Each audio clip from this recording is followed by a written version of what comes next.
엄마, 괜찮으세요? 어디 아프세요? 저 사람이 윤태준이야. 30년 전 죽은 네 아빠. 엄마, 제발 그만하세요. 창피하다고요? 나야. 영숙이야. 당신 아내라고.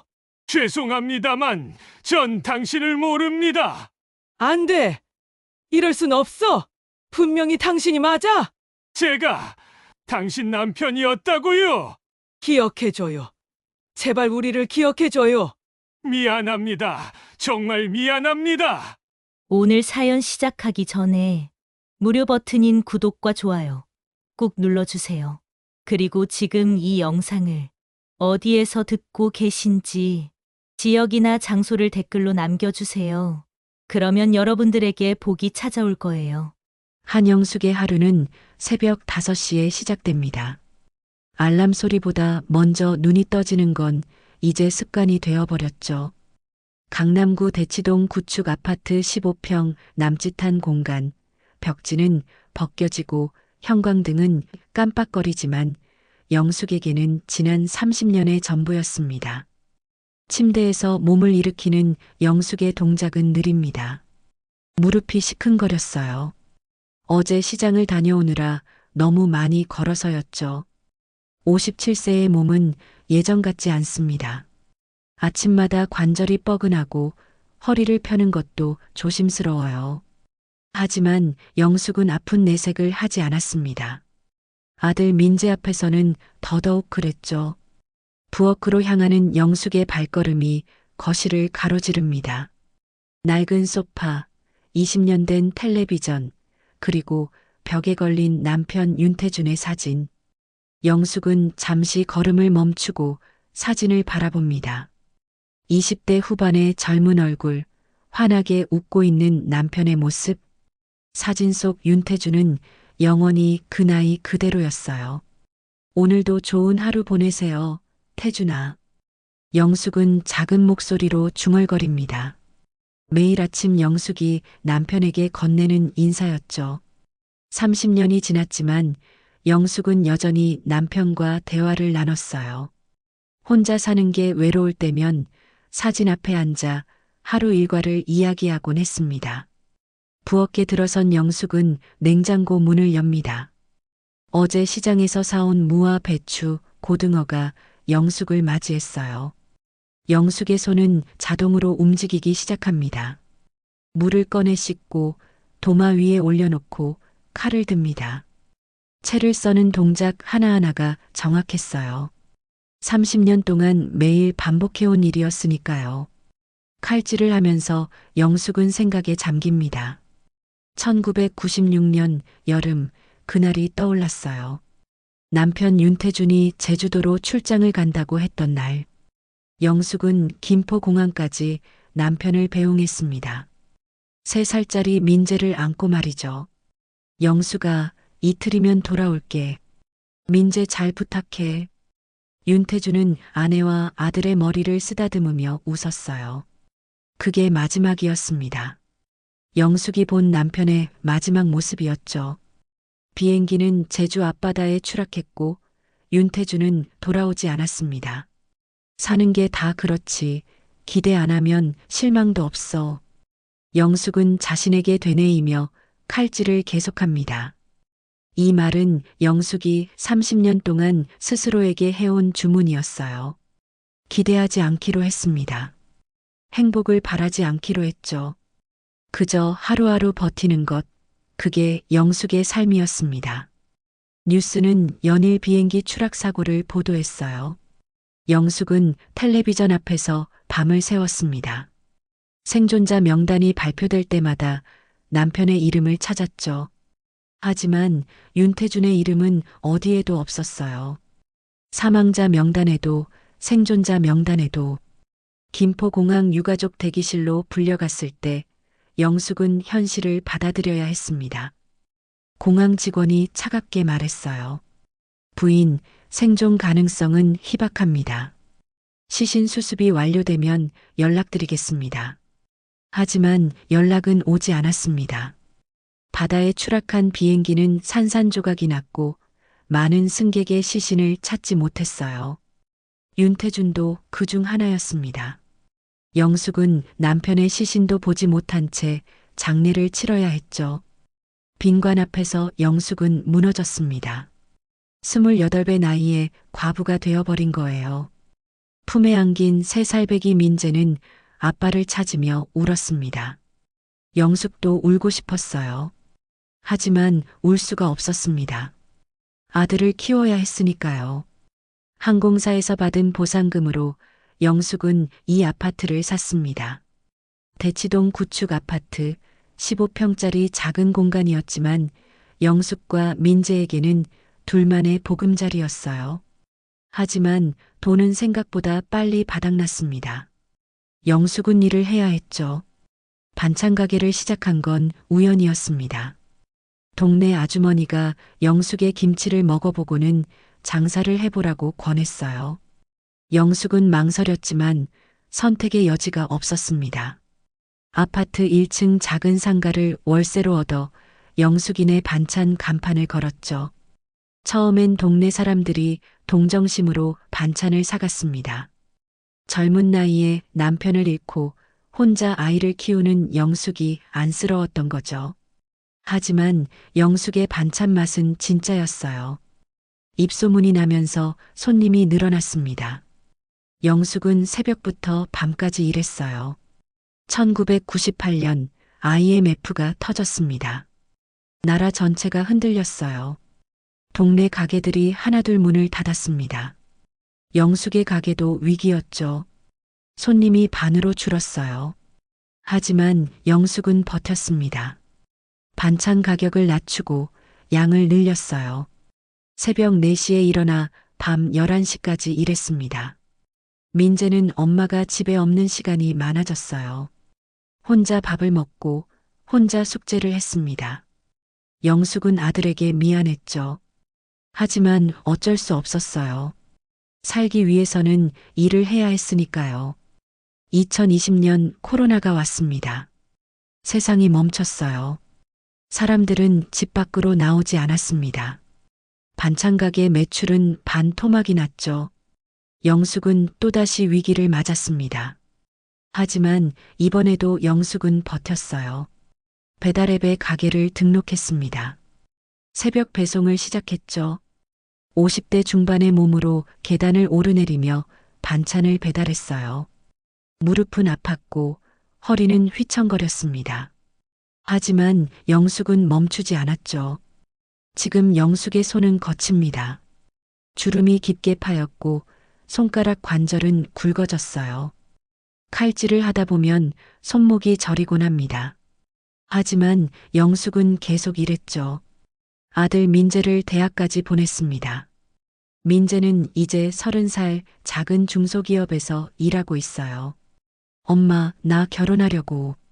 일주일 전 민재가 말했을 때 영숙은 눈물이 났습니다. 기쁨의 눈물이었어요. 아들이 드디어 제 가정을 꾸리게 되었다는 사실이 감격스러웠죠. 영숙은 아들을 끌어안았습니다. 민재야, 정말 축하한다. 엄마가 얼마나 기다렸는지 몰라. 민재의 예비 신부는 대명그룹 회장의 외동딸이라고 했어요. 영숙은 놀랐습니다. 재벌가 딸이라니. 영숙은 걱정이 되기도 했죠. 신분 차이가 너무 크지 않을까? 하지만 민재는 자신 있게 말했어요. 엄마, 소희는 좋은 사람이에요. 집안이 어떻든 상관없어요. 영숙은 아들을 믿기로 했습니다. 민재가 선택한 사람이라면 분명 좋은 사람일 거예요. 결혼식은 청담동 대명그룹 예식장에서 열리기로 했습니다. 영숙은 처음 가보는 곳이었죠. 창밖으로 아침 햇살이 들어옵니다. 영숙은 손질한 반찬들을 용기에 담기 시작했어요. 무생채, 콩나물 무침, 고등어 조림, 시금치 나물. 오늘도 동네 단골 손님들이 영숙의 반찬을 기다리고 있습니다. 시계를 보니 6시였어요. 가게 문을 열 시간입니다. 영숙은 반찬 용기들을 정리하고 앞치마를 두릅니다. 오늘도 영숙의 하루는 이렇게 시작되었죠. 기대도 없고 큰 욕심도 없이 그저 하루하루 버티며 살아가는 삶. 하지만 영숙은 몰랐습니다. 이번 주말에 있을 아들의 결혼식이 30년 동안 멈춰 있던 영숙의 시계를 다시 움직이게 만들 거라는 걸. 그 청담동 예식장 하객석에서 영숙이 마주하게 될 얼굴이 영숙의 모든 것을 뒤흔들어 놓을 거라는 걸 말이죠. 결혼식 당일 아침 영숙은 평소보다 일찍 눈을 떴습니다. 새벽 4시였어요. 가슴이 두근거렸습니다. 아들의 결혼식이라는 게 실감이 나지 않았죠. 영숙은 침대에서 일어나 거실로 나왔어요. 벽에 걸린 남편 윤태준의 사진 앞에 섭니다. 영숙은 사진을 쓰다듬으며 조용히 말했어요. 태준아, 오늘 우리 민재 결혼식이야. 당신이 여기 있었으면 얼마나 좋았을까. 민재 정장 입은 모습 보면 당신 젊었을 때랑 똑같아. 당신도 보고 싶었을 텐데. 목소리가 떨렸습니다. 눈시울이 뜨거워졌어요. 영숙은 고개를 돌려 눈물을 참았습니다. 오늘은 기쁜 날이었으니까요. 울면 안 됐어요. 옷장을 열고 영숙은 한복을 꺼냈습니다. 작년에 민재가 사준 한복이었어요. 옅은 분홍빛 저고리에 진한 자주색 치마. 영숙은 평생 이렇게 고운 한복을 입어본 적이 없었습니다. 민재가 백화점에서 골라준 한복이었죠. 엄마, 이거 입으면 진짜 예쁠 것 같아요. 민재가 환하게 웃으며 말했던 게 기억났어요. 영숙은 아들이 기특했습니다. 30년 동안 아버지 없이 자랐는데도 이렇게 효자로 컸으니까요. 한복을 입는 영숙의 손이 떨렸습니다. 거울을 보니 낯선 모습이었어요. 평소에는 앞치마를 두르고 반찬을 만들던 영숙이었는데 오늘은 달랐습니다. 한복을 입으니 왠지 모르게 격식을 차린 것 같았죠. 엄마, 준비됐어요? 민재가 방문을 두드렸습니다. 영숙은 얼른 대답했어요. 응, 나갈게. 문을 열고 나온 영숙을 보고 민재의 눈이 휘둥그레졌습니다. 엄마, 진짜 예쁘다. 오늘 엄마가 제일 예쁜 것 같아요. 민재는 환하게 웃었어요. 영숙은 아들의 말에 얼굴이 붉어졌습니다. 쑥스러웠죠. 무슨 소리야? 엄마가 뭐가 예뻐? 너나 잘 챙겨. 영숙은 아들의 넥타이를 매만져줬습니다. 민재는 정장을 입고 있었어요. 검은색 양복에 흰 셔츠, 은색 넥타이. 영숙은 아들을 바라보며 가슴이 뭉클했습니다. 어느새 이렇게 컸구나. 저 작은 아기가 이제 결혼을 하다니. 엄마, 우리 이제 출발해야 해요. 예식장 가려면 시간이 좀 걸려요.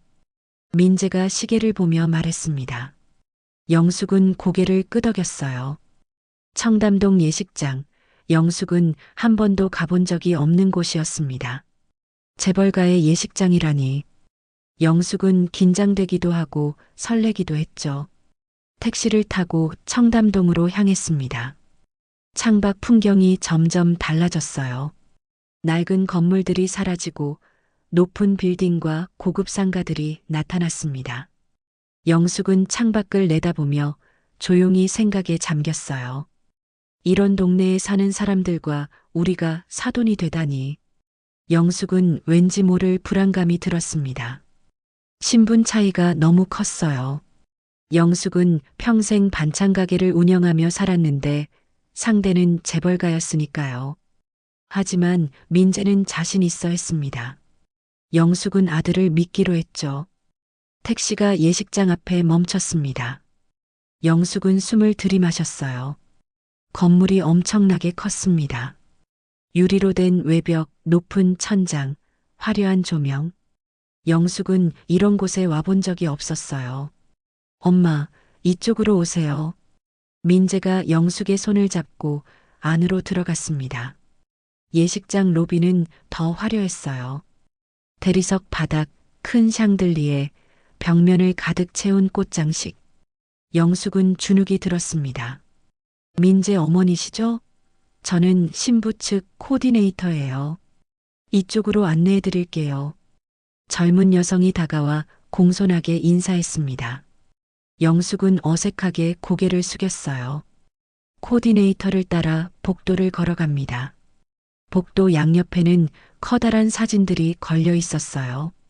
민재와 신부의 웨딩 사진이었습니다. 우리 민재가 저렇게 행복하게 웃는 얼굴을 하다니. 영숙은 사진 속 아들을 보며 미소 지었습니다. 신부도 예뻤어요. 밝게 웃고 있는 모습이 착해 보였습니다. 영숙은 조금 안심이 됐죠. 어머니, 여기가 신랑 측 대기실이에요. 잠시 여기서 대기하시다가 식 시작되면 안내해 드릴게요. 코디네이터가 문을 열어줬습니다. 영숙은 대기실로 들어갔어요. 방 안에는 민재의 친구들과 친척들이 모여 있었습니다. 영숙을 보고 사람들이 인사했어요. 어머니, 오셨어요? 오늘 정말 예쁘세요. 민재 엄마 오랜만이야. 잘 지냈어? 영숙은 사람들과 인사를 나눴습니다. 하지만 마음 한편은 여전히 불안했어요. 신부 측 대기실에는 어떤 사람들이 있을까? 재벌 회장님은 어떤 분일까? 영숙은 긴장됐습니다. 시간이 흘러 예식 시작 시간이 다가왔습니다. 코디네이터가 다시 와서 말했어요. 이제 입장하시겠습니다. 신랑 어머니께서는 저를 따라오세요. 영숙은 떨리는 마음으로 코디네이터를 따라 나섰습니다. 복도를 지나 예식장 입구에 섰어요. 문이 열리자 웅장한 음악이 흘러나왔습니다. 예식장 안은 사람들로 가득했습니다. 하객석 양쪽에 수백 명의 사람들이 앉아 있었어요. 영숙은 숨이 막혔습니다. 이렇게 많은 사람들 앞을 걸어가야 한다니. 어머니, 천천히 걸어가시면 됩니다. 코디네이터가 속삭였습니다. 영숙은 고개를 끄덕이고 발걸음을 뗐어요. 레드카펫을 밟는 영숙의 다리가 후들거렸습니다. 사람들의 시선이 영숙에게 쏠렸어요. 한 걸음 한 걸음 천천히 걸어갑니다. 하객석을 지나며 영숙은 주변을 둘러봤어요. 잘 차려입은 사람들, 비싼 옷을 입은 여자들, 고급스러운 분위기. 영숙은 왠지 모르게 작아지는 기분이었습니다. 드디어 신랑 어머니 자리에 도착했습니다. 맨 앞줄, 복도 바로 옆자리였어요. 영숙은 조심스럽게 앉았습니다. 그리고 맞은편을 봤어요. 신부 측 하객석 맨 앞줄에 한 남자가 앉아 있었습니다. 순간 영숙의 심장이 멈췄습니다. 숨이 막혔어요. 눈앞이 하얘졌습니다. 영숙은 눈을 크게 떴어요. 믿을 수 없었습니다. 그 남자, 윤경호 회장. 남편 윤태준과 똑같은 얼굴이었습니다. 영숙은 의자 팔걸이를 꽉 붙잡았어요. 손이 떨렸습니다. 온몸이 얼어붙는 것 같았죠. 저 사람은 누구지? 어떻게 태준이랑 똑같은 얼굴을 하고 있지? 윤경호 회장은 단정한 양복을 입고 있었습니다. 회색빛 머리, 날카로운 눈매, 꼿꼿한 자세. 하지만 얼굴은 윤태준이었어요. 30년 전 영숙이 마지막으로 본 남편의 얼굴 그대로였습니다. 아니, 정확히는 30년이 지난 윤태준의 얼굴이었어요. 주름이 생기고 머리가 희끗해진 모습. 만약 윤태준이 살아있었다면 지금쯤 저런 모습이었을 거예요. 영숙의 머릿속이 하얘졌습니다. 생각이 정리되지 않았어요. 저 사람이 태준이? 아니야, 그럴 리 없어. 태준이는 죽었어. 30년 전에 비행기 사고로 죽었다고. 장례식도 치렀잖아. 하지만 저 얼굴은 분명 윤태준이었습니다. 영숙은 남편의 얼굴을 잊을 수가 없었어요. 30년 동안 매일 아침 사진을 보며 인사를 나눴으니까요. 저 눈매, 저 코, 저 입술. 전부 윤태준이었습니다. 영숙은 주저앉을 뻔했어요. 옆에 앉은 친척이 영숙을 붙잡았습니다. 엄마, 괜찮으세요? 어디 아프세요? 영숙은 고개를 저었습니다. 괜찮다고 말하려 했지만 목소리가 나오지 않았어요. 입술만 파르르 떨렸습니다. 윤경우 회장이 영숙을 쳐다봤습니다. 순간 영숙과 눈이 마주쳤어요. 윤경우의 눈빛이 흔들렸습니다. 뭔가 이상한 표정이었어요. 놀란 것 같기도 하고 당황한 것 같기도 했습니다. 영숙은 가슴을 쓸어내렸습니다. 숨을 크게 들이마셨어요. 진정하자. 진정해야 해. 오늘은 민재의 결혼식이야. 이상하게 굴면 안 돼. 하지만 영숙의 시선은 계속 윤경호에게 향했습니다. 저 사람은 누구지? 왜 태준이랑 똑같은 얼굴을 하고 있지? 쌍둥이? 아니면 친척? 아니야, 태준이한테 쌍둥이 형제는 없었어. 외동아들이라고 했는걸. 영숙의 머릿속에 온갖 생각이 스쳐 지나갔습니다. 혼란스러웠어요. 심장이 빠르게 뛰었습니다. 예식이 시작됐습니다. 신부가 입장했어요. 하지만 영숙은 제대로 보지 못했습니다. 시선이 계속 윤경호에게 갔으니까요. 태준이. 아니야, 그럴 리가 없어. 그는 죽었어. 분명히 죽었다고. 그런데 왜? 왜 저 사람은 태준이랑 똑같은 얼굴을 하고 있는 거야? 영숙의 눈에서 눈물이 흘러내렸습니다. 가슴이 터질 것 같았어요. 30년 동안 억눌렀던 감정들이 한꺼번에 밀려왔습니다. 예식이 진행되는 동안 영숙은 제정신이 아니었습니다. 민재와 신부가 서약을 하는 모습도, 축가도, 사진 촬영도 제대로 보지 못했어요. 영숙의 머릿속은 오직 한 가지 생각뿐이었습니다. 저 사람은 누구일까? 왜 내 남편과 똑같은 얼굴을 하고 있을까? 결혼식이 끝나고 피로연이 시작됐습니다. 하지만 영숙은 제대로 앉아 있을 수가 없었어요. 온몸이 떨렸습니다. 윤경우 회장의 얼굴이 머릿속에서 지워지지 않았죠. 피로연장은 사람들로 북적였습니다. 하객들이 신랑 신부에게 축하 인사를 건넸어요. 영숙도 자리에서 일어나 사람들과 인사를 나눴습니다. 하지만 영숙의 시선은 계속 윤경우를 찾고 있었어요. 윤경우는 신부 측 테이블에 앉아 있었습니다. 주변 사람들과 대화를 나누고 있었죠. 영숙은 멀리서 윤경우를 지켜봤어요. 저 사람의 움직임, 말투, 표정 하나하나가 낯설면서도 익숙했습니다. 엄마, 왜 그래요? 어디 아파요? 민재가 다가와 영숙의 팔을 잡았습니다. 영숙은 화들짝 놀라며 고개를 돌렸어요. 아니야, 괜찮아. 그냥 좀 피곤해서. 영숙은 억지로 미소를 지었습니다. 민재에게 걱정을 끼치고 싶지 않았어요. 오늘은 아들의 결혼식이었으니까요. 이상한 모습을 보여서는 안 됐습니다. 엄마, 잠깐만 쉬다 오세요. 화장실 옆에 휴게실 있어요. 민재가 영숙을 휴게실로 안내했습니다. 영숙은 고개를 끄덕이고 휴게실로 들어갔어요. 소파에 앉자마자 영숙은 깊은 한숨을 내쉬었습니다. 도대체 뭐가 어떻게 된 거지? 영숙은 머리를 감싸쥐었습니다. 생각을 정리해야 했어요. 윤경우 회장이 윤태준과 똑같은 얼굴을 하고 있었다는 사실. 이건 우연일까? 아니면 영숙은 가방에서 핸드폰을 꺼냈습니다. 떨리는 손으로 연락처를 찾았어요. 최말순, 영숙의 오랜 친구였습니다.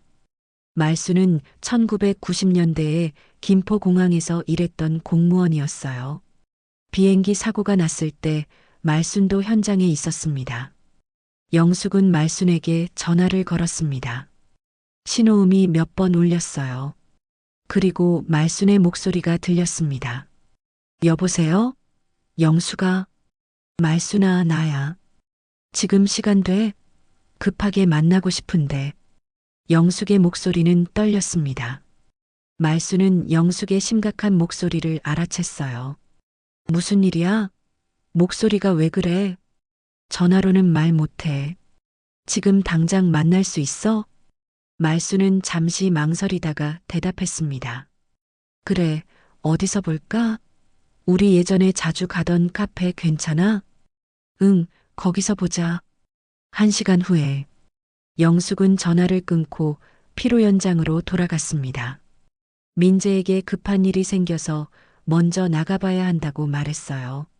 민재는 걱정스러운 얼굴로 물었습니다. 엄마, 무슨 일이에요? 제가 같이 갈까요? 아니야, 괜찮아. 너는 신부랑 손님들 챙겨야지. 엄마 일은 엄마가 알아서 할게. 영숙은 서둘러 피로 연장을 빠져나왔습니다. 택시를 타고 약속 장소로 향했어요. 차 안에서 영숙은 계속 생각했습니다. 윤경호의 얼굴이 눈앞에 아른거렸어요. 카페에 도착했을 때 말수는 이미 와 있었습니다. 창가 자리에 앉아 커피를 마시고 있었어요. 영숙을 보자 말순이 손을 흔들었습니다. 영숙아, 여기. 영숙은 말순에게 다가가 자리에 앉았습니다. 말순은 영숙의 얼굴을 보더니 깜짝 놀랐어요. 야, 너 얼굴이 왜 그래? 무슨 일 있어? 영숙은 한참 동안 말을 하지 못했습니다. 어디서부터 시작해야 할지 몰랐어요. 말수는 영숙의 손을 잡았습니다. 천천히 말해봐. 무슨 일인데? 영숙은 깊게 숨을 들이마셨습니다. 그리고 오늘 있었던 일을 이야기하기 시작했어요. 오늘 민재 결혼식이었어. 청담동 대명그룹 예식장에서. 응, 알아. 내가 말했잖아. 그런데 예식장에서 이상한 사람을 봤어. 영숙의 목소리가 떨렸습니다. 말수는 영숙을 똑바로 쳐다봤어요. 대명그룹 회장이 있었는데 말수나 믿어지지 않겠지만 그 사람 얼굴이 태준이랑 똑같았어. 말순의 눈이 커졌습니다. 입을 벌린 채 영숙을 바라봤어요. 뭐, 무슨 소리야? 진짜야. 내가 30년 동안 태준이 얼굴을 잊은 적이 있니? 매일 아침 사진 보면서 인사하는데 그 사람은 분명 태준이었어. 아니, 태준이가 나이 들었을 때 모습이었어. 영숙은 떨리는 손으로 가방에서 남편 사진을 꺼냈습니다. 오래된 사진이었어요. 말수는 사진을 받아들고 한참 동안 들여다봤습니다. 그 회장이 정말 이 사람이랑 똑같았어? 응. 쌍둥이처럼. 아니, 쌍둥이가 아니라 같은 사람 같았어. 말수나, 나 미친 거 아니지? 말수는 사진을 테이블 위에 내려놓았습니다. 그리고 심각한 표정으로 영숙을 바라봤어요. 영숙아, 너한테 말 안 했던 게 있어. 영숙의 심장이 쿵 내려앉았습니다. 말순의 표정이 심상치 않았어요. 무슨 말? 말순은 한숨을 쉬었습니다. 그리고 조용히 말하기 시작했어요. 사실, 그날 비행기 추락 사고 있잖아. 그때 이상한 점이 많았어. 이상한 점? 시신이 확인된 사람보다 기록 말소된 승객이 더 많았어. 공식 발표랑 실제 상황이 달랐다고. 영숙은 숨을 멈췄습니다. 말순의 말을 믿을 수가 없었어요. 무슨 소리야? 기록 말소? 응. 내가 당시 공항에서 일했잖아. 승객 명단 정리하는 걸 도왔는데 이상했어. 분명히 탑승했다고 기록된 사람들이 나중에는 명단에서 사라져 있었어. 말수는 주변을 둘러봤습니다. 아무도 듣고 있지 않은 걸 확인하고 목소리를 낮췄어요. 특히 윤태준이라는 이름. 처음에는 분명히 명단에 있었어. 그런데 며칠 후에 다시 확인했을 때는 없었어. 아예 처음부터 없었던 것처럼 지워져 있었어. 영숙은 입을 다물지 못했습니다. 믿을 수 없는 이야기였어요. 그게 무슨 소리야? 태준이 이름이 왜 사라져? 나도 몰라. 당시에 이상하다고 생각했는데 위에서 함구령이 떨어졌어. 아무 말도 하지 말라고. 나도 무섭더라고. 그래서 너한테도 말 못했어. 말수는 미안한 표정으로 영숙을 바라봤습니다. 영숙은 머리가 어지러웠어요. 이게 무슨 일인지 이해할 수가 없었습니다. 그럼 태준이는 진짜 죽은 거야? 아니면 말수는 가방에서 오래된 신문 스크랩을 꺼냈습니다. 누렇게 바랜 종이였어요. 말수는 그걸 영숙에게 건넸습니다. 이거 봐. 사고 다음 날 신문이야. 영숙은 떨리는 손으로 신문을 받았습니다. 기사를 읽기 시작했어요. 비행기 추락 사고 소식이었습니다. 사망자 명단이 나열되어 있었어요. 하지만 윤태준의 이름은 없었습니다. 영숙은 명단을 계속 읽었어요. 3번, 4번 읽었습니다. 하지만 윤태준의 이름은 어디에도 없었어요. 대신 영숙의 눈에 들어온 문구가 있었습니다. 미확인 VIP 탑승객 다수 포함.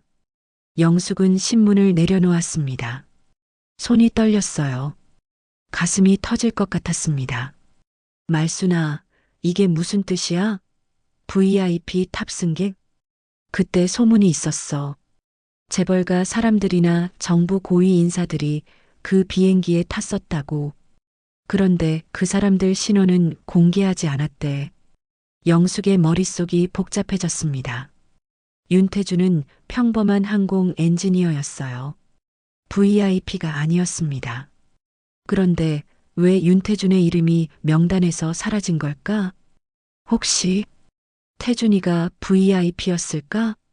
아니면 다른 이유가 있었을지도 모르지. 말수는 조심스럽게 말했습니다. 영숙은 고개를 들어 말순을 바라봤어요. 무슨 이유? 영숙아, 혹시 태준이 죽음이 조작된 거 아닐까? 영숙은 숨이 멎는 것 같았습니다. 조작? 남편의 죽음이 조작됐다고? 그게 말이 돼? 하지만 오늘 본 윤경호의 얼굴이 떠올랐습니다. 윤태준과 똑같은 얼굴, 그리고 사라진 명단, 미확인 VIP 탑승객. 영숙의 머릿속에 하나의 의문이 피어올랐습니다.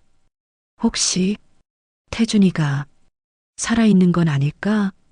영숙은 테이블을 움켜쥐었습니다. 온몸이 떨렸어요. 30년 동안 죽었다고 믿었던 남편. 하지만 이제 모든 게 의심스러웠습니다. 영숙은 말순을 똑바로 쳐다봤습니다. 말순아, 나 알아봐야겠어. 윤경호가 누구인지, 그리고 태준이랑 무슨 관계인지. 말순은 걱정스러운 표정으로 고개를 끄덕였습니다. 조심해, 영숙아. 재벌가 사람들은 위험해. 영숙은 입술을 꽉 깨물었습니다. 무섭기도 했어요. 하지만 알아야 했습니다. 진실을 알아야 했어요. 카페를 나서는 영숙의 발걸음은 무겁지만 단호했습니다. 이제 돌아갈 수 없었어요. 30년 동안 묻혀있던 진실을 파헤쳐야 했습니다. 집으로 돌아온 영숙은 잠을 이룰 수가 없었습니다. 침대에 누워 천장만 바라봤어요. 윤경호의 얼굴, 사라진 명단, 말순의 말들이 머릿속을 맴돌았습니다. 새벽 3시 영숙은 침대에서 일어났습니다. 거실로 나와 컴퓨터를 켰어요. 민재가 몇 년 전에 사준 낡은 노트북이었습니다. 영숙은 컴퓨터를 잘 다루지 못했지만 오늘만큼은 달랐어요. 반드시 알아내야 했습니다. 검색창에 대명그룹 윤경호를 쳤습니다. 수많은 기사가 쏟아졌어요. 영숙은 하나하나 클릭하며 읽기 시작했습니다. 윤경호 대명그룹 회장, 70세, 1955년생, 국내 5대 그룹 중 하나인 대명그룹을 이끌고 있는 인물. 건설, 전자, 금융 등 다양한 사업을 운영하고 있었어요. 영숙은 계속 기사를 읽었습니다. 그런데 이상한 점이 있었어요. 윤경호의 과거 이력이 거의 나와 있지 않았습니다. 1996년 이전의 기록이 없었어요. 왜 과거 기록이 없지? 영숙은 더 깊이 검색했습니다. 대명그룹 1996년을 검색했어요. 그리고 놀라운 기사를 발견했습니다. 대명그룹 1996년 부도 위기 극복. 구조조정으로 회생.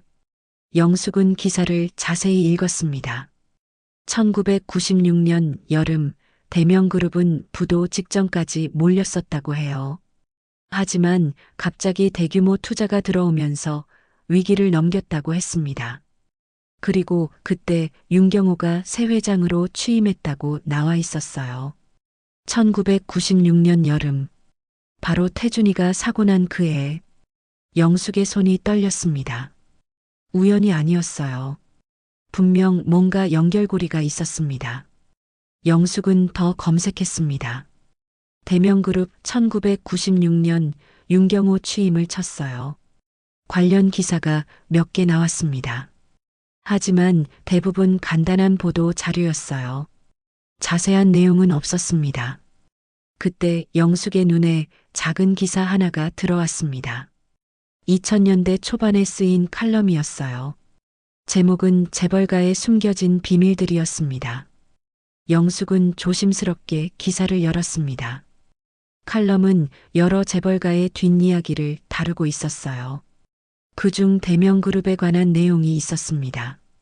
1990년대 중반 일부 대기업들이 국가기관과 손잡고 신분 세탁 작업을 진행했다는 소문이 있다. 경영 위기에 처한 기업들이 유능한 인재를 영입하기 위해 과거를 지워주는 거래를 했다는 것이다.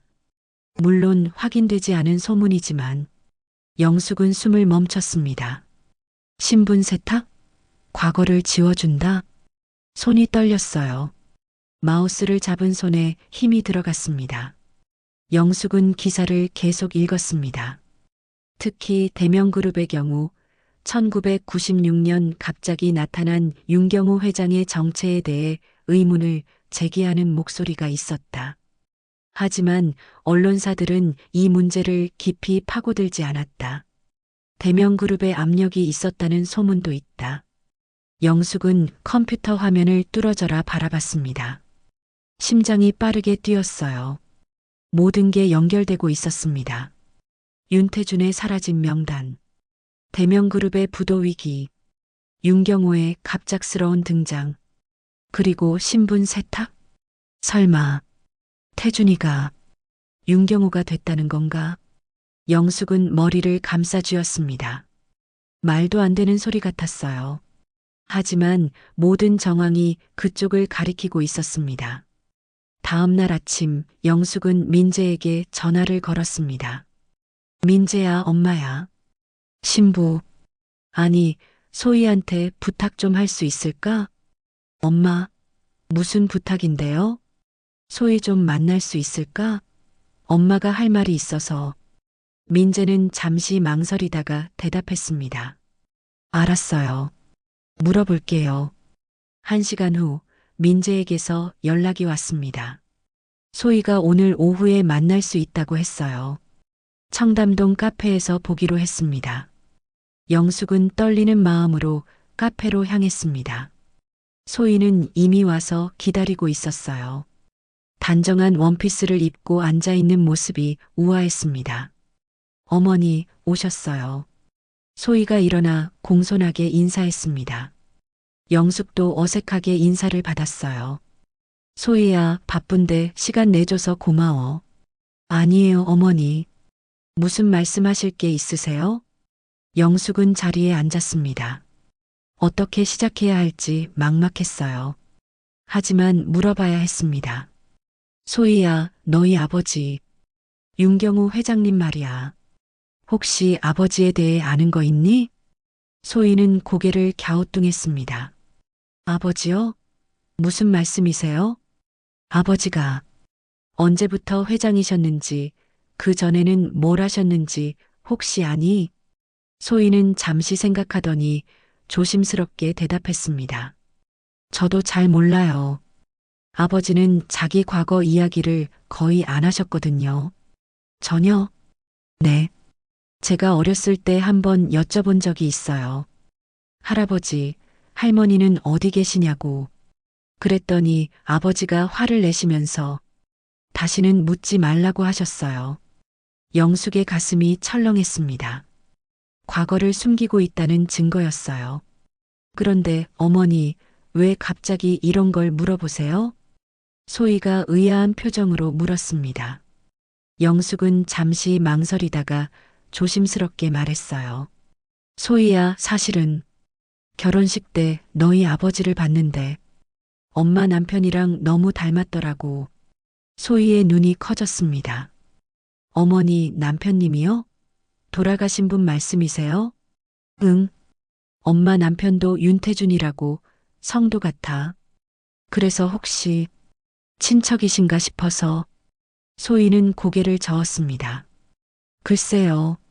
아버지한테 친척이 있다는 말 들어본 적 없는데. 소희는 잠시 생각에 잠겼습니다. 그러다 뭔가 떠오른 듯 말했어요. 아, 그런데 어머니. 응? 아버지한테서 들은 이야기가 있어요. 제가 고등학생 때였나?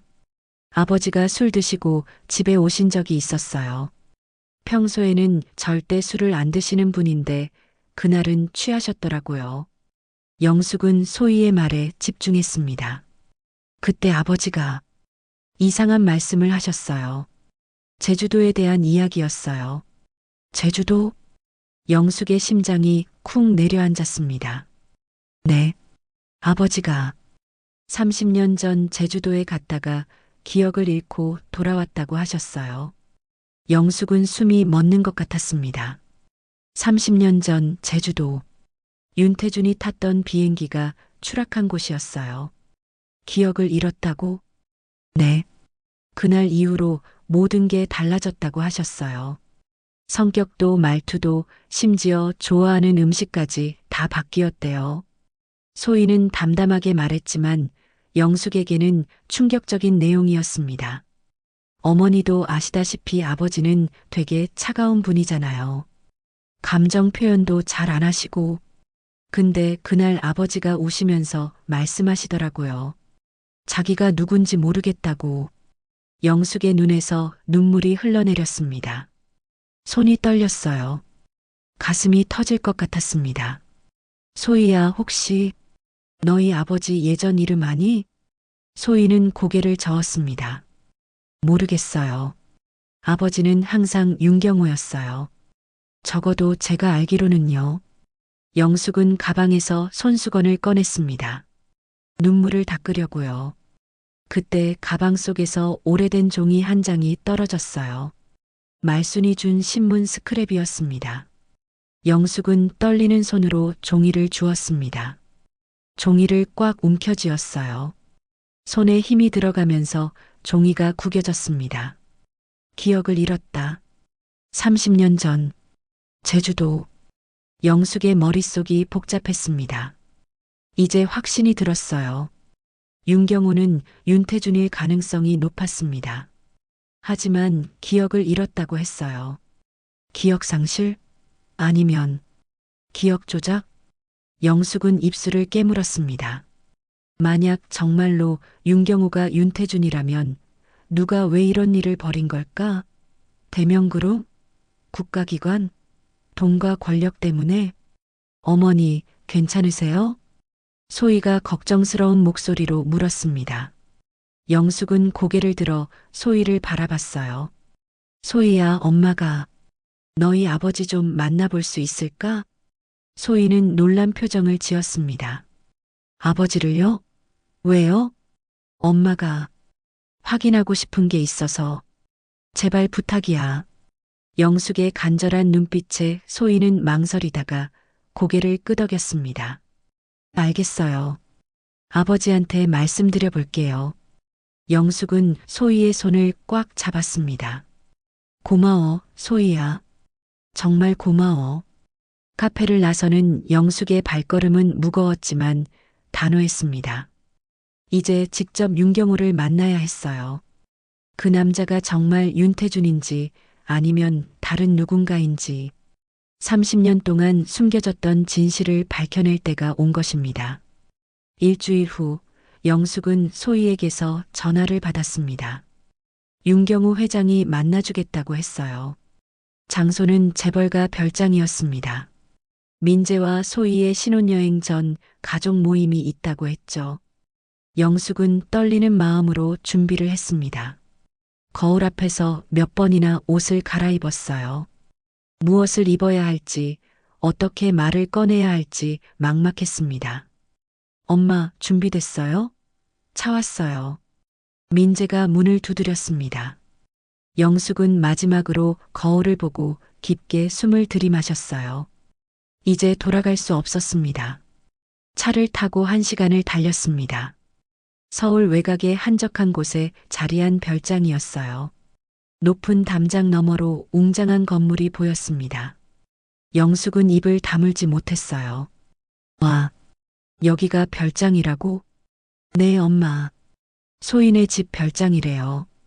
주말에 가족들이 자주 온다고 하더라고요. 민재는 태연하게 말했지만 영숙에게는 다른 세상 같았습니다. 이런 곳에 사는 사람들과 영숙은 너무 달랐어요. 차에서 내리자 소희가 반갑게 맞이했습니다. 어머니, 오셨어요. 이쪽으로 오세요. 소희의 안내를 받아 별장 안으로 들어갔습니다. 넓은 거실, 고급스러운 가구들, 벽에 걸린 비싼 그림들. 영숙은 주눅이 들었지만 애써 평정을 유지했어요. 다른 분들은 아직 안 오셨어요. 아버지는 서재에 계세요. 제가 모셔올게요. 소희가 2층으로 올라갔습니다. 영숙은 소파에 앉아 기다렸어요. 심장이 빠르게 뛰었습니다. 곧 윤경호를 만나게 될 거예요. 계단을 내려오는 발소리가 들렸습니다. 영숙은 고개를 들었어요. 윤경호가 나타났습니다. 검은색 캐시미어 니트를 입은 윤경호는 위엄이 있었습니다. 하지만 영숙의 눈에는 윤태준의 얼굴만 보였어요. 나이가 들어 주름이 생기고 머리가 희끗해졌지만 분명히 윤태준이었습니다. 윤경호는 영숙을 보더니 잠시 멈칫했습니다.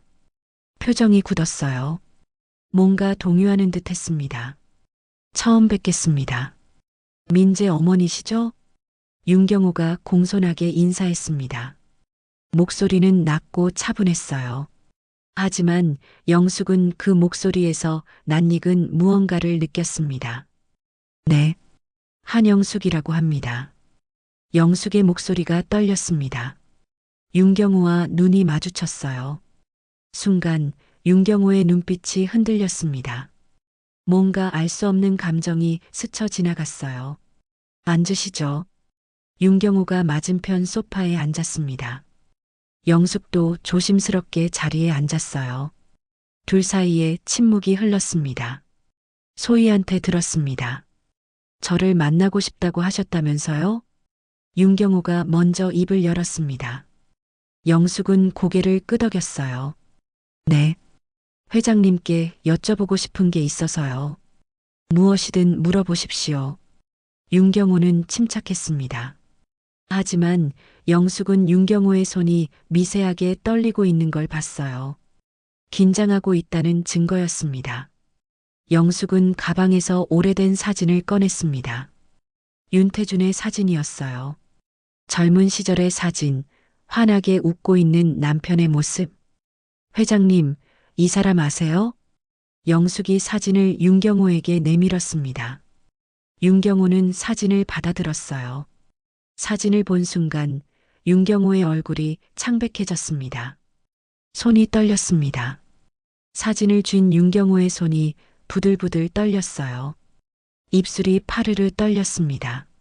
이 사람은 윤경호의 목소리가 갈라졌습니다.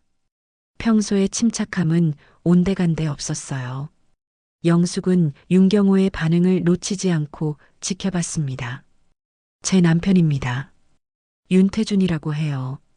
30년 전 비행기 사고로 돌아가셨죠. 영숙의 말에 윤경호는 사진에서 눈을 떼지 못했습니다. 한참을 들여다보더니 조용히 말했어요. 이 얼굴 어디선가 본 것 같은데 회장님도 그렇게 생각하시나요? 영숙이 조심스럽게 물었습니다. 윤경호는 고개를 들어 영숙을 바라봤어요. 당신은 저를 알고 계신 겁니까? 모르겠어요. 하지만 회장님 얼굴이 제 남편과 너무 닮았어요. 영숙의 말에 윤경호는 깊은 한숨을 내쉬었습니다.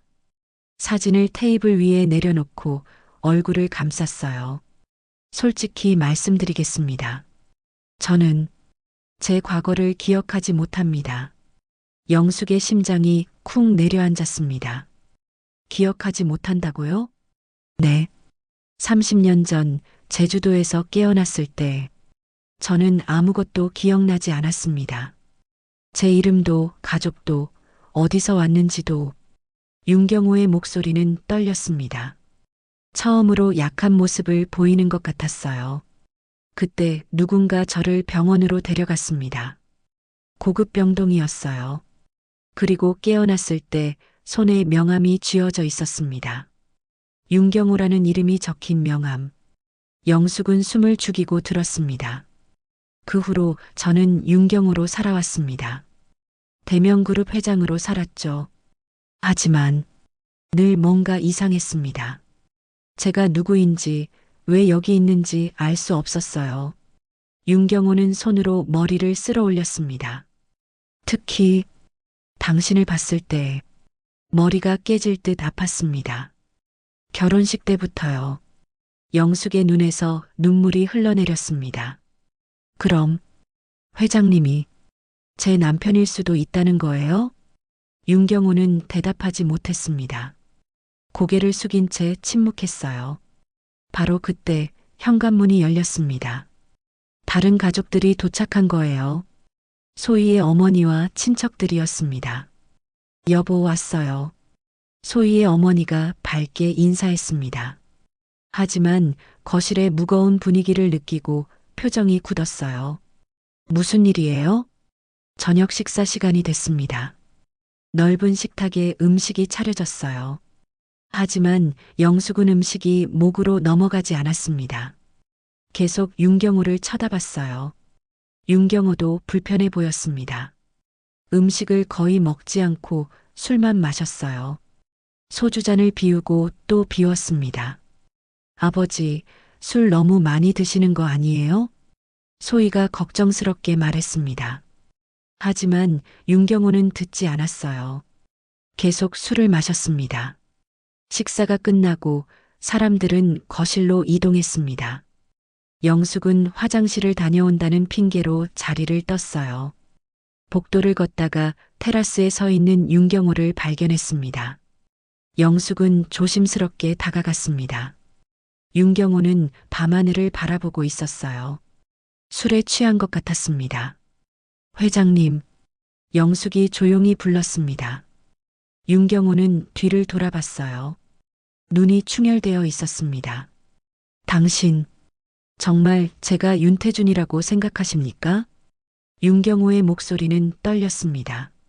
모르겠어요. 하지만 확인하고 싶어요. 영숙은 용기를 내서 물었습니다. 회장님 혹시 손에 반지 자국 있으세요? 윤경호는 놀란 표정을 지었습니다. 천천히 왼손을 들어 올렸어요. 약지에 희미한 자국이 있었습니다. 오래된 반지 자국이었어요. 영숙은 숨이 막혔습니다. 윤태준도 결혼 반지를 끼고 있었어요. 그리고 그 반지에는 각인이 있었습니다. 회장님, 그 반지 자국. 혹시 각인이 뭔지 아세요? 윤경호는 고개를 저었습니다. 모릅니다. 하지만 가끔 꿈을 꿔요. 누군가 저한테 반지를 끼워주는 꿈을요. 그 사람 얼굴은 보이지 않지만 따뜻한 느낌이 들어요. 영숙의 눈에서 눈물이 쏟아졌습니다. 그 반지에는 YNY 1991년이라고 새겨져 있었어요. 윤태준과 한영숙의 결혼 반지였어요. 윤경호는 벽에 기대섰습니다. 다리에 힘이 풀린 것 같았어요.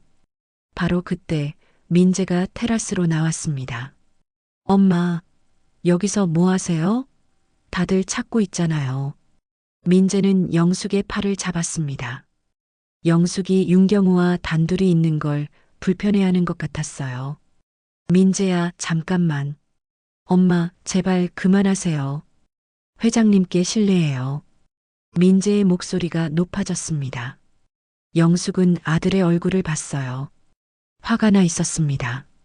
민재야, 엄마 말 좀 들어봐. 이분이, 엄마, 지금 뭐 하시는 거예요? 결혼식 때부터 이상하더니. 제발 좀 그만하세요. 창피해요. 민재가 소리쳤습니다. 영숙은 가슴이 무너지는 것 같았어요. 아들이 영숙을 믿지 않았습니다. 바로 그때 윤경호가 조용히 말했습니다. 민재. 민재는 윤경호를 돌아봤습니다. 네, 회장님. 윤경호는 민재를 똑바로 바라봤습니다. 그리고 떨리는 목소리로 말했어요. 민재, 내 아버지는 죽은 게 아닐 수도 있다. 거실이 조용해졌습니다. 모든 사람이 테라스를 쳐다봤어요. 민재는 입을 벌린 채 윤경호를 바라봤습니다. 영숙은 주저앉을 뻔했습니다. 윤경호가 인정한 거예요. 자신이 윤태준일 수도 있다고. 윤경호의 말이 떨어지자 별장 안이 얼어붙었습니다. 아무도 말을 하지 못했어요. 민재는 굳은 표정으로 윤경호를 바라봤습니다. 회장님, 무슨 말씀이세요? 민재의 목소리가 떨렸습니다. 윤경호는 테라스 난간에 기대섰어요. 술에 취한 탓인지 아니면 오랜 비밀을 털어놓는 게 힘들어서인지 온몸이 흔들렸습니다. 모두 앉으시죠. 말씀드릴 게 있습니다. 윤경호가 거실로 들어갔습니다. 사람들은 어리둥절한 표정으로 소파에 앉았어요. 영숙도 떨리는 다리로 자리에 앉았습니다. 윤경호는 소주잔을 한 번 더 비우고 입을 열었습니다. 제가 처음 기억나는 건 병원 침대였습니다. 1996년 여름이었어요. 영숙은 숨을 죽이고 들었습니다. 민재도 소희도 다른 가족들도 모두 침묵했어요. 눈을 떴을 때 전 제가 누구인지 몰랐습니다. 주변을 둘러봤는데 고급스러운 병실이었어요. VIP 전용 병동이라고 하더군요. 윤경호는 멀리 창밖을 바라봤습니다. 과거를 떠올리는 듯 했어요. 간호사가 들어왔습니다. 저를 보더니 깜짝 놀라면서 의사를 불렀어요. 의사가 와서 여러 검사를 했습니다. 뇌 검사, 신체 검사, 온갖 검사를 다 했죠. 윤경호의 목소리는 낮고 무거웠습니다. 의사가 말했습니다. 기억상실이라고. 머리에 큰 충격을 받아서 기억을 잃었다고 했어요. 언제 돌아올지 모른다고요. 영숙의 손이 떨렸습니다.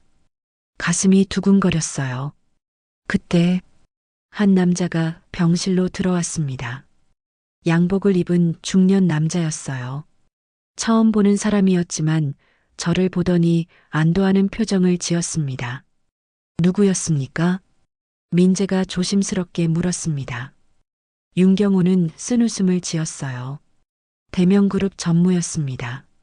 지금은 고인이 되셨지만 당시 대명그룹의 실세였던 분이죠. 소희의 어머니가 놀란 표정으로 입을 가렸습니다. 그분이 저한테 말했습니다. 당신이 우리 그룹을 살릴 사람이라고. 당신은 윤경호이고 대명그룹의 새 회장이 될 거라고요. 그게 무슨... 영숙이 말을 하려다 멈췄습니다. 윤경호가 손을 들어 제지했어요. 전 혼란스러웠습니다. 제가 누군지도 모르는데 갑자기 재벌 그룹 회장이 된다니. 하지만 선택권이 없었어요. 윤경호는 잠시 말을 멈추고 술잔을 비웠습니다. 그 남자가 제 손에 명함을 쥐어줬습니다. 윤경호라고 적힌 명함. 그리고 서류 뭉치를 줬어요. 회사 정관, 이사회 명단, 주주 명단. 제가 공부해야 할 것들이었습니다. 왜 그런 일을 하신 겁니까? 민재가 물었습니다. 윤경호는 긴 한숨을 내쉬었어요. 대명그룹은 당시 부도 직전이었습니다. 수천억 원의 빚을 지고 있었죠. 하지만 제 얼굴을 한 사람이 필요했다고 합니다. 얼굴을 한 사람? 네. 그들은 유능한 기술자를 찾고 있었대요. 항공 엔지니어. 회사를 살릴 수 있는 전문가. 그리고 그 사람을 찾았답니다. 하지만 그 사람에게는 이미 가족이 있었다고 하더군요. 영숙의 눈에서 눈물이 쏟아졌습니다. 윤태주는 항공 엔지니어였어요. 뛰어난 기술자였습니다. 그래서 그들은 사고를 만들었습니다. 아니, 사고를 이용했다고 해야 맞겠군요. 제주로 가는 비행기. 그 비행기에 타고 있던 사람을 윤경호의 목소리가 떨렸습니다. 그 사람의 과거를 지워버렸습니다. 새로운 신분을 줬어요. 윤경호라는 이름, 재벌 그룹 회장이라는 지위, 모든 걸 다시 만들어냈습니다. 민재는 창백한 얼굴로 윤경호를 바라봤습니다. 그럼 회장님이 제 아버지라는 겁니까? 윤경호는 대답하지 못했습니다. 고개를 떨구고 두 손으로 얼굴을 감쌌어요. 모르겠습니다. 기억이 나지 않아요. 하지만 당신 어머니를 봤을 때 윤경호가 고개를 들어 영숙을 바라봤습니다. 머리가 깨질 듯 아팠습니다. 결혼식 때 처음 당신을 봤을 때부터요.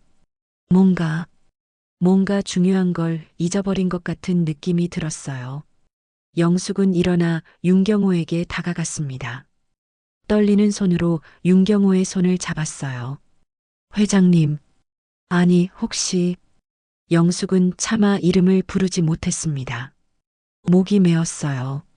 손 좀 보여주실 수 있나요? 윤경호는 천천히 왼손을 내밀었습니다. 약지에 희미한 자국이 있었어요.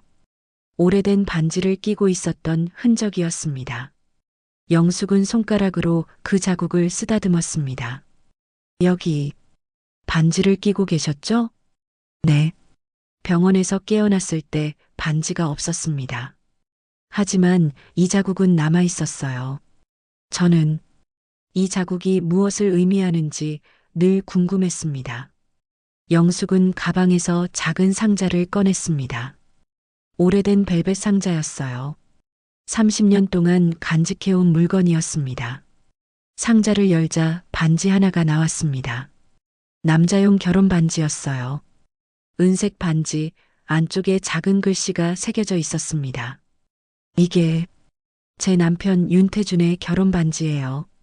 사고 후에 제가 보관하고 있었습니다. 영숙은 반지를 들어 윤경호에게 보여줬습니다. 여기 각인이 있어요. YNY 1991이라고요. 윤태준의 Y, 한영숙의 Y. 우리가 결혼한 해죠. 윤경호는 반지를 받아들었습니다. 안쪽 각인을 들여다봤어요.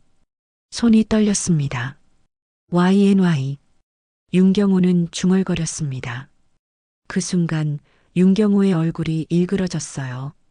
머리를 감싸쥐었습니다. 회장님.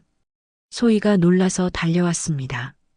윤경호는 소파에 주저앉았어요. 숨을 헐떡였습니다.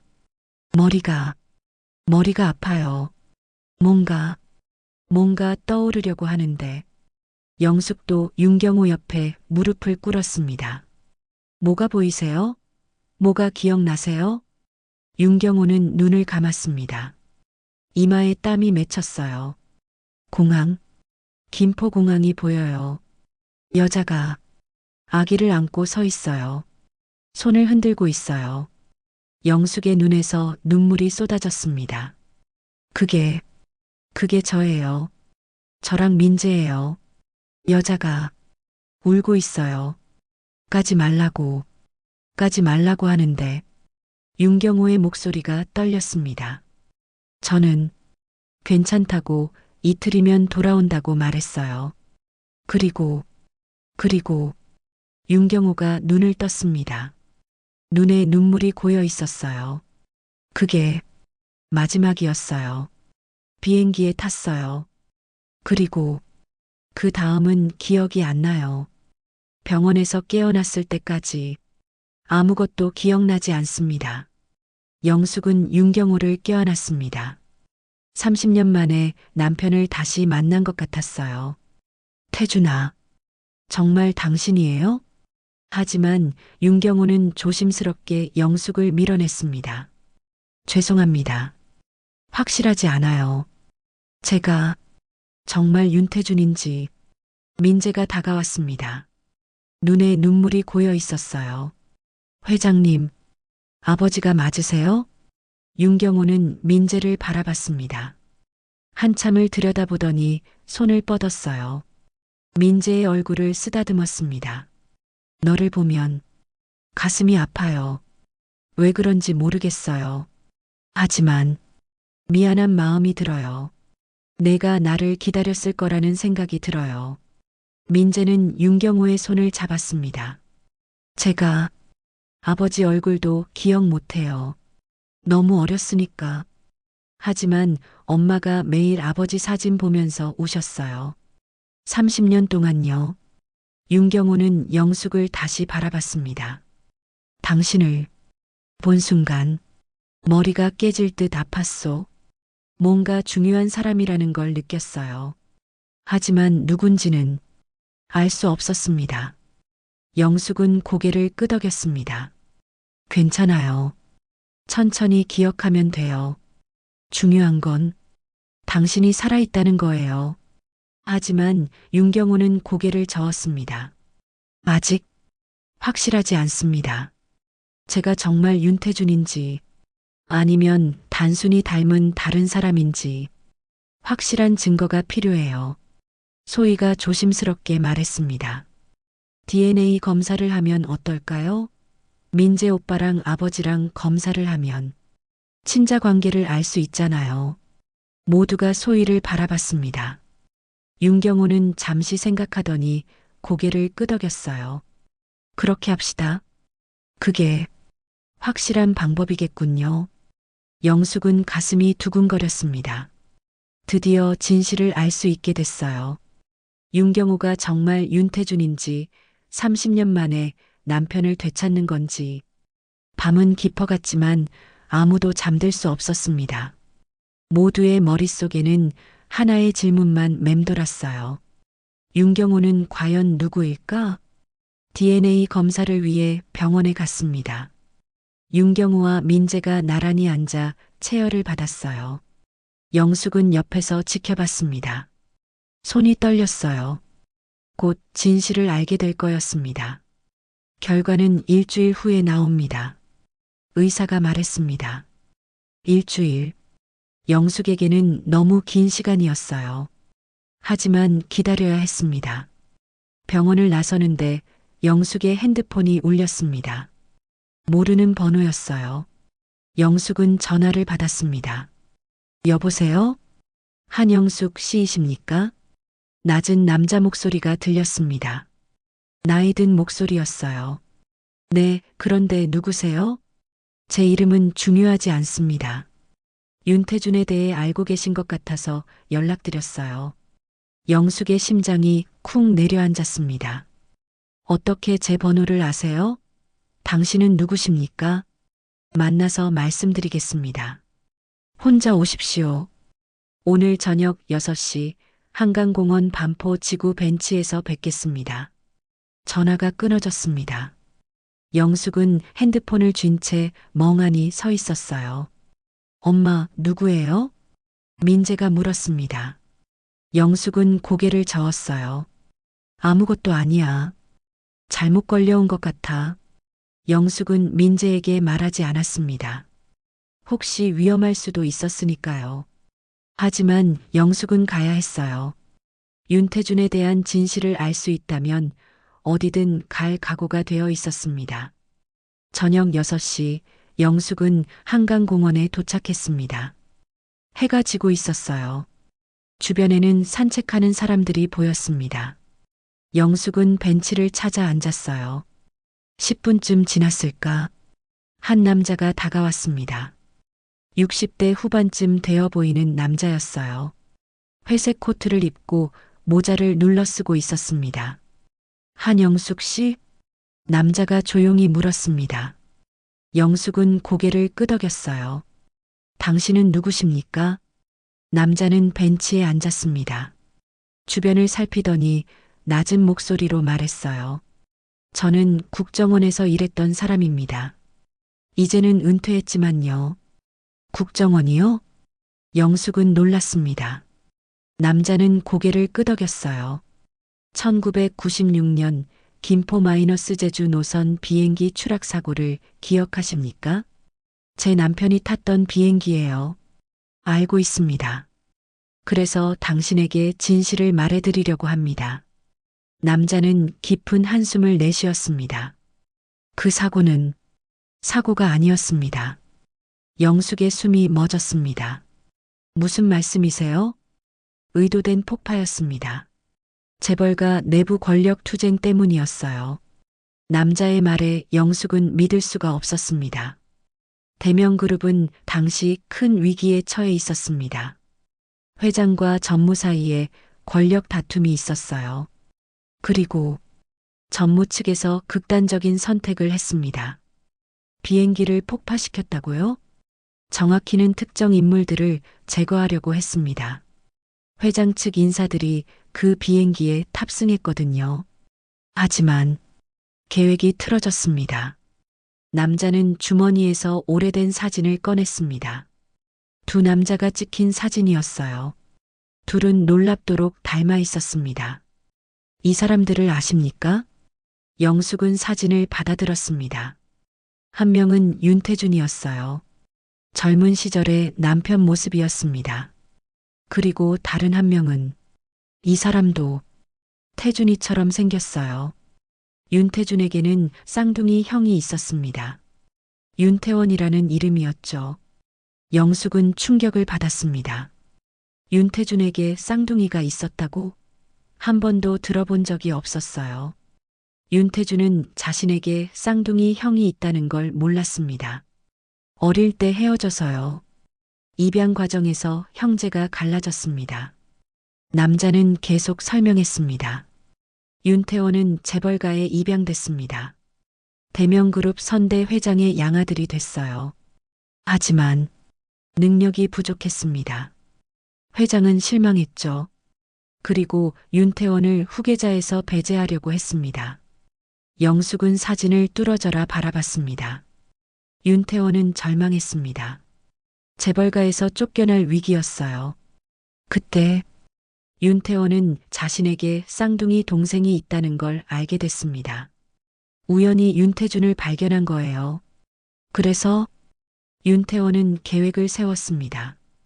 동생을 데려와서 자신 대신 회장으로 만들려고 했어요.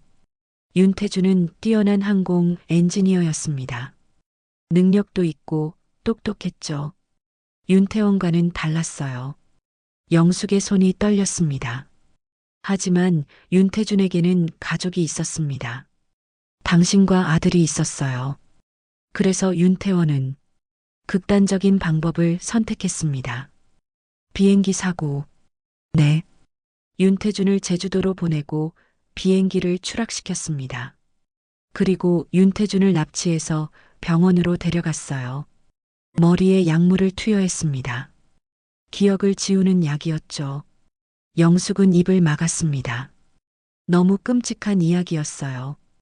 윤태준은 기억을 잃었습니다.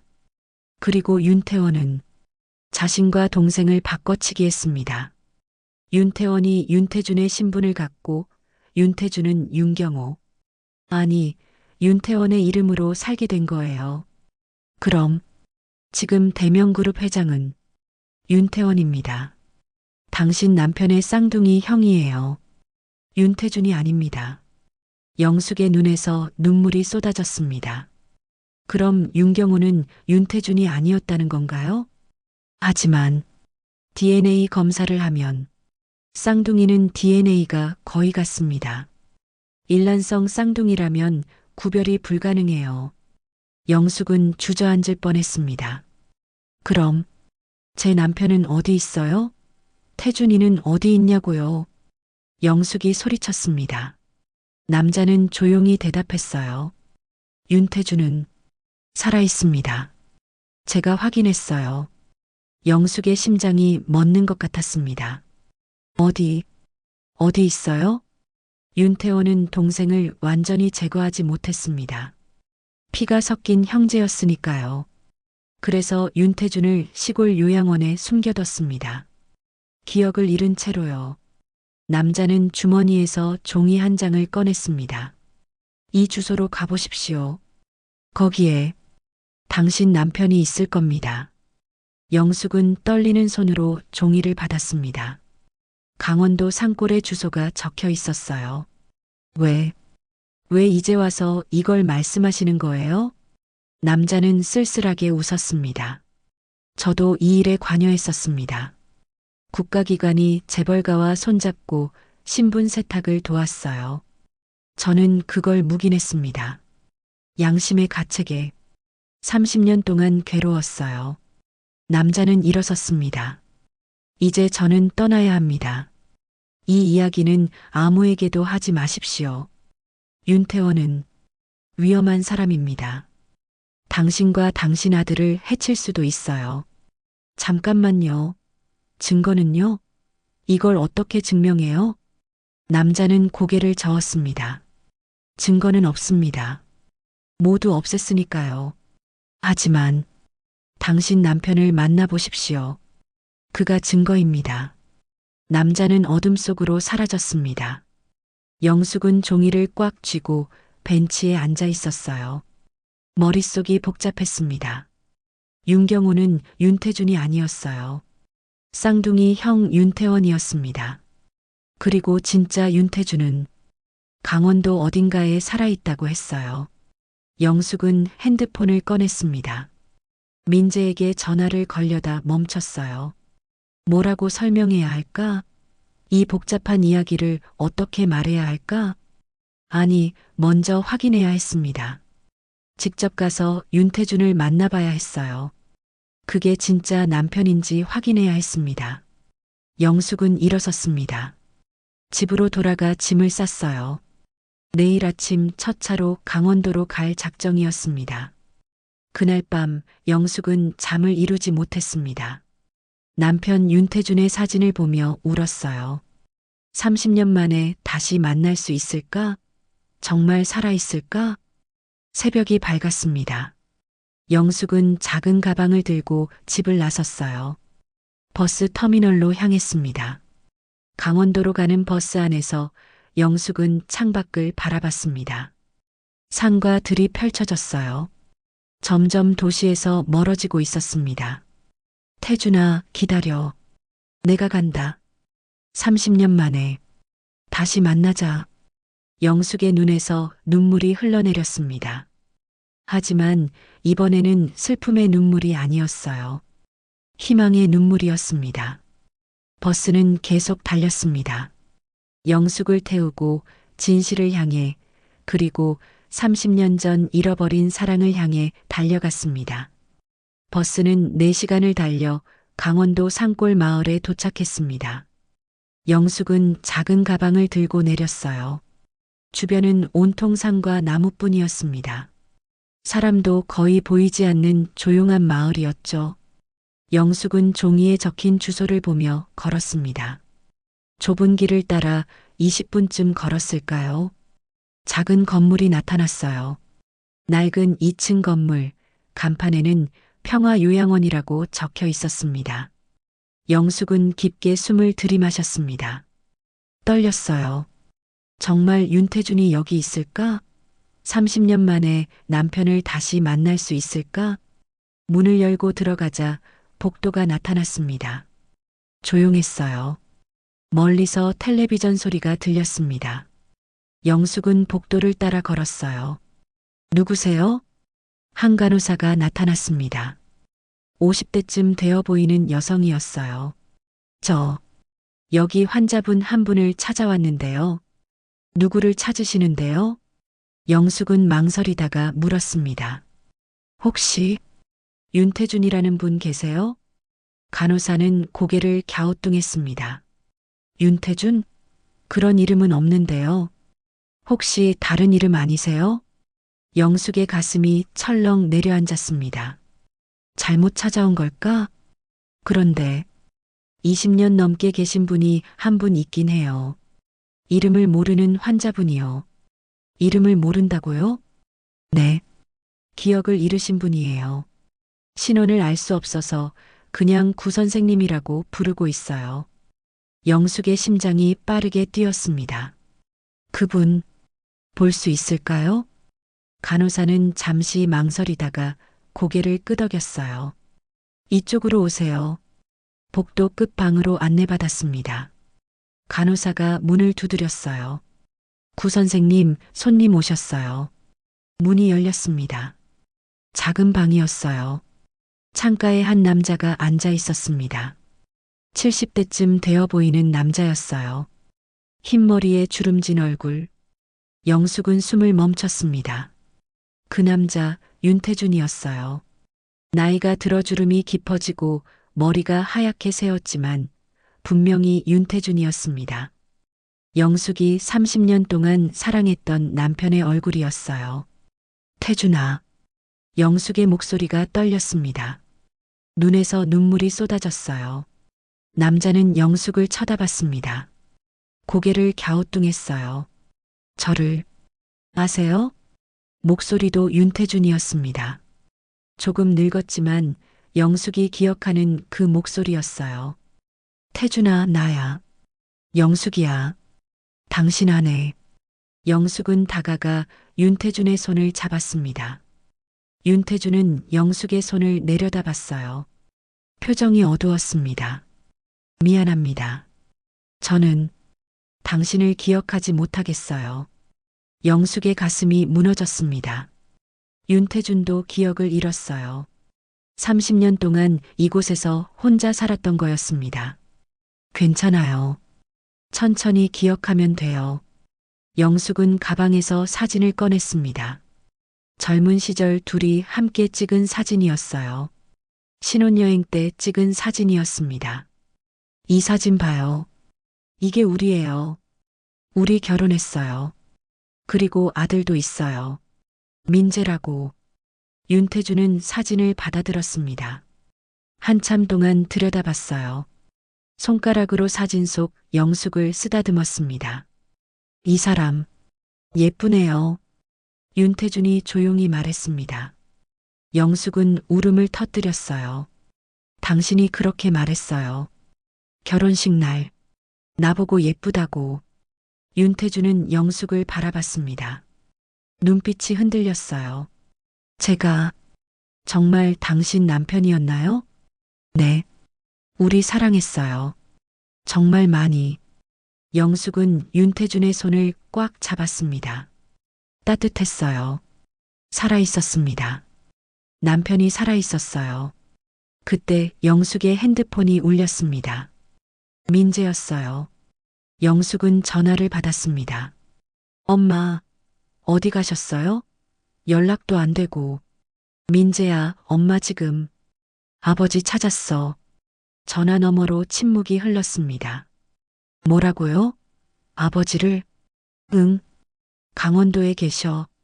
살아계셔, 민재야. 민재의 숨소리가 거칠어졌습니다. 지금 바로 갈게요. 주소 보내주세요. 영숙은 주소를 보냈습니다. 그리고 윤태준에게 돌아갔어요. 윤태준은 여전히 사진을 보고 있었습니다. 당신, 여기서 얼마나 있었어요? 모르겠어요. 아주 오래됐어요. 제 기억은 이 방에서 시작돼요. 그전은 아무것도 기억나지 않아요. 영숙은 윤태준 옆에 앉았습니다. 괜찮아요.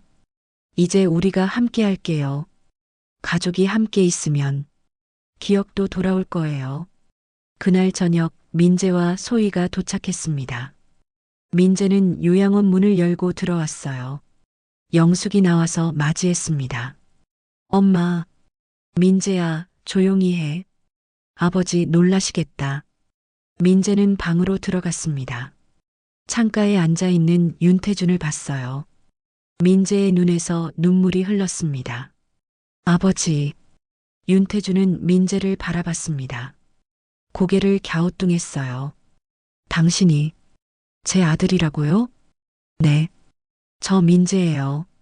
아버지가 떠나셨을 때 3살이었어요. 민재는 윤태준에게 다가갔습니다. 무릎을 꿇고 윤태준의 손을 잡았어요.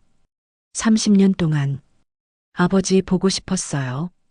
윤태준은 민재의 얼굴을 쓰다듬었습니다. 따뜻한 손길이었어요. 미안합니다. 기억이 나지 않아서. 하지만 당신을 보니 가슴이 따뜻해지네요. 그때 영숙의 핸드폰이 또 울렸습니다. 이번에는 윤경호였어요. 영숙은 복도로 나가 전화를 받았습니다. 여보세요? 한영숙 씨, 저입니다. 윤경호입니다. 윤경호의 목소리는 무거웠습니다. DNA 검사 결과가 나왔습니다. 민재와 저는 혈연 관계가 맞습니다. 영숙은 잠시 침묵했습니다. 일란성 쌍둥이라서 그렇겠죠. 그런데 제가 조사를 했습니다. 제 과거에 대해서요. 윤경호의 목소리가 떨렸습니다. 저는 윤태준이 아니었습니다.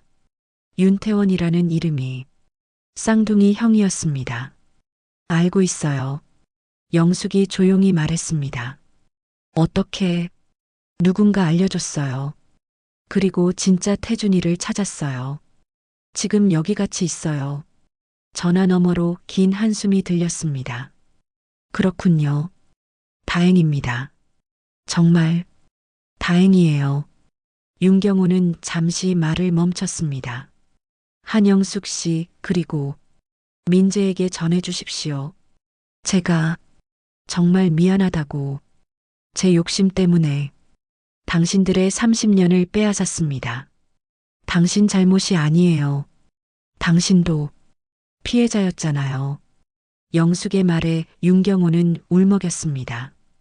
민재와 소희의 결혼은 제가 축복하겠습니다. 그리고 당신 가족이 필요한 게 있다면 뭐든지 도와드리겠습니다. 그게 제가 할 수 있는 최소한의 속죄니까요. 전화가 끊어졌습니다. 영숙은 방으로 돌아갔어요.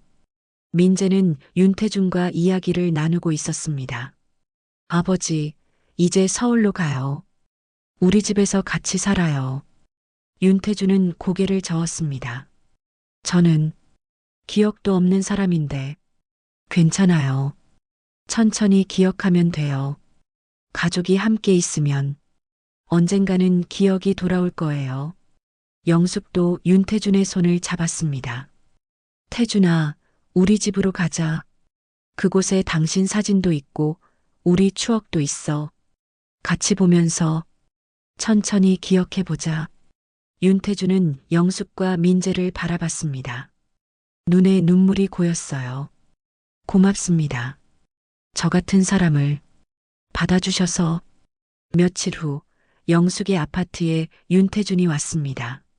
거실벽에 걸린 자신의 사진을 보고 윤태준은 한참 동안 서 있었어요.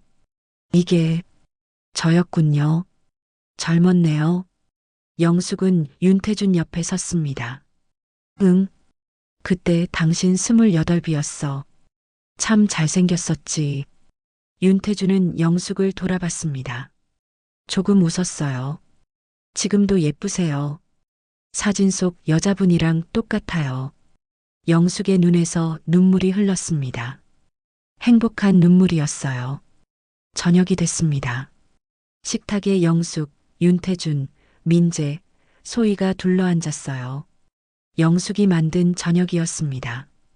윤태준은 반찬을 먹더니 눈을 크게 떴어요. 이 맛, 어디선가 먹어본 것 같아요. 영숙은 미소 지었습니다. 당신이 제일 좋아하던 반찬이야. 콩나물 무침. 윤태준은 계속 반찬을 먹었습니다. 눈을 감고 천천히 씹었어요. 뭔가를 떠올리려는 것 같았습니다. 기억나는 게 있어요? 민재가 물었습니다. 윤태준은 고개를 저었어요. 확실하지 않아요. 하지만 따뜻한 느낌이 들어요. 집에 온 것 같은 느낌. 영숙은 윤태준의 손을 잡았습니다. 천천히 기억해도 돼요. 우리 이제 함께니까. 시간은 많아요. 민재도 아버지의 손을 잡았습니다. 아버지, 이제 우리 같이 찾아요. 아버지 기억을, 우리가 함께 있었던 시간들을. 윤태주는 가족을 바라봤습니다. 눈에 눈물이 고였어요. 고맙습니다. 정말 고맙습니다. 그날 밤 영숙은 침대에 누워 천장을 바라봤습니다. 옆방에서는 윤태준이 자고 있었어요. 30년 만에 남편이 집에 돌아왔습니다. 기억은 아직 돌아오지 않았어요. 하지만 괜찮았습니다. 이제 시작이었으니까요. 멈춰있던 시계가 다시 움직이기 시작했습니다. 영숙은 눈을 감았습니다. 가슴속 깊은 곳에서 따뜻한 무언가가 피어올랐어요. 희망이었습니다. 30년 동안 잃어버렸던 희망. 내일 아침이 밝으면 영숙은 윤태준과 함께 아침을 먹을 거예요. 그리고 천천히, 아주 천천히 함께 과거를 되짚어 갈 것입니다. 언젠가는 윤태준의 기억이 돌아올 거예요. 설령 돌아오지 않더라도 괜찮았습니다. 중요한 건 함께 있다는 것이었으니까요. 영숙의 입가에 미소가 번졌습니다. 30년 만에 찾은 평화였습니다. 멈춰있던 시계가 다시 움직이고 새로운 시간이 흐르기 시작했습니다. 과거에 묶여있던 세 사람, 영숙과 윤태준과 민재의 시계가 같은 시간으로 다시 돌아가기 시작한 것입니다. 더 많은 이야기로 다시 찾아올게요. 구독과 좋아요는 무료이며 큰 힘이 됩니다. 댓글 무료인 거 아시죠? 댓글로 여러분의 많은 의견 들려주세요.